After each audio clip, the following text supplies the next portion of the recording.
Le vendredi 31 janvier 2020, Nicolas Demorand était en tête de cortège pour dire adieu à son frère Sébastien Demorand.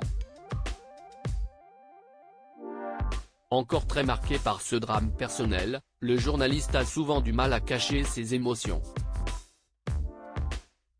Et même s'il aborde très peu ce sujet sensible, il lui arrive quelquefois d'y faire référence avec beaucoup de pudeur. Ce mardi 6 décembre 2022, alors qu'il était au micro de France Inter pour évoquer la question de la fin de vie, l'animateur de 51 ans a craqué en direct. CST en lisant à haute voix le témoignage émouvant d'un auditeur que Nicolas Demorand s'est retrouvé submergé par l'émotion.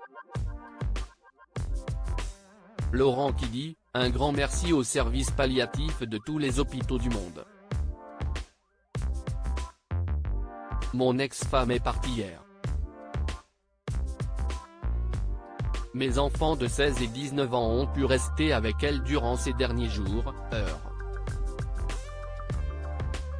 Excusez-moi, je suis bouleversé car ça me rappelle des souvenirs personnels, a-t-il lâché avec la voix tremblante. Mon éternel frangin. Il faut dire que l'animateur a vécu une période très difficile lorsque son frère, dont il était très proche, est tombé gravement malade. Un souvenir douloureux qui semble encore le hanter, même 2 ans après le décès de ce dernier. J'ai pu aussi faire l'expérience de ce que pouvaient être les soins palliatifs. Un proche, un très proche s'y retrouve. CST aussi une école d'humanité, a-t-il témoigné.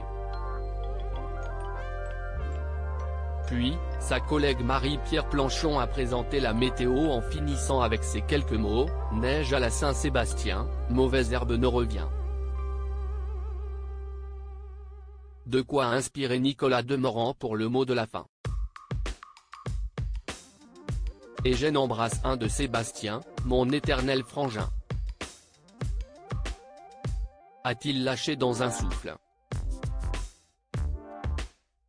Rappelons que Sébastien Demorand était critique gastronomique, ancien juré de l'émission MasterChef et très proche de son frère Nicolas. Atteint d'un cancer, il décède le 21 janvier 2020. À part sa présence lors des obsèques, Nicolas Demorand n'avait jusqu'à maintenant jamais évoqué le décès de son frère bien-aimé. Nul doute qu'il pense quotidiennement à lui cependant.